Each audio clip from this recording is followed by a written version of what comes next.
Hi everyone, in front of me I've got Huawei Nova Y61 and let me share with you how to reset network preferences on this device.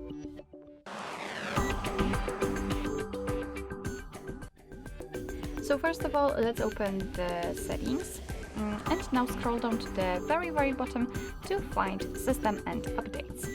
Now we have to localize this reset option, so let's tap on it, and as you can see on the second position we've got reset network settings, so let's tap.